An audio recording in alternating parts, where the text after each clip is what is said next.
یہ دوائیں سب کی سب ناسازگار، تلخ بو ان کی مشام جاں یہ بار، پائے کب آرام مجھ سا خستہ تن،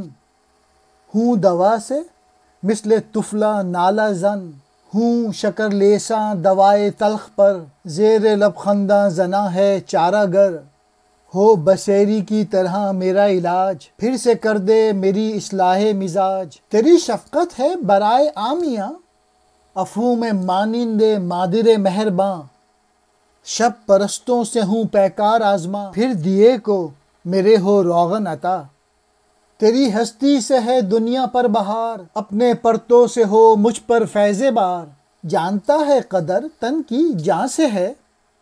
قدر جان کی پرتوئے جانا سے ہے، آہ کہ میرے جان و جسم کو ایک دکھ لگ گیا ہے، حضور آپ کی توجہ درکار ہے، آپ کی توجہ سے میری یہ بیماری دور ہو جائے گی، میری ناتواں جان دوا کو برداشت نہیں کرتی، ان دواؤں کی کرواہٹ اور بو میرے دماغ کے لیے گویا اذیت ہے،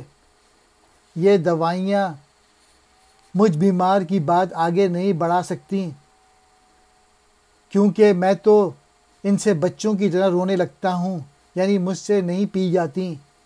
میں ان دواؤں کی کرواہٹ شکر کھا کر دور کرتا ہوں، میری یہ کیفیت دیکھ کے میرا ڈاکٹر زیر لب مسکرانے لگتا ہے یا اپنی ہنسی بمشکل روک پاتا ہے، امام بصیری کی طرح میں بھی حضور سے اپنی اس مشکل کا حل چاہتا ہوں، آپ اس بیماری کا مداوع چاہتا ہوں تاکہ میں پھر سے اپنی پہلی سی حالت صحت پہ آ جاؤں، حضور کی محبت و نوازش گناہ گاروں پر کچھ زیادہ ہی ہے، اور حضور کی یہ محبت خطا سے درگزر کرنے کے معاملے میں ماں کی محبت و شفقت کی مانند ہے، میں یعنی علامہ اقبال تاریکی کے پرستاروں کے خلاف لکھ رہا ہوں، حضور میرے چراغ میں پھر سے تیل ڈال دیجئے، مطلب یہ مجھے ان قوتوں سے سابقہ رہتا ہے، آپ میری ہمت و صحت کے چراغ کو جو بیماری کی وجہ سے بجھ رہا ہے، مجھ میں ہمت نہیں رہی، پھر سے روشن فرما دیجئے، حضور آپ کا وجود تمام کائنات کے لیے نوبہار ہے، اپنا مبارک سایہ مجھ سے دور نہ کیجیے،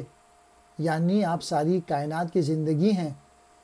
اور ہر خزاں کو بہار میں تبدیل کرنے والے ہیں،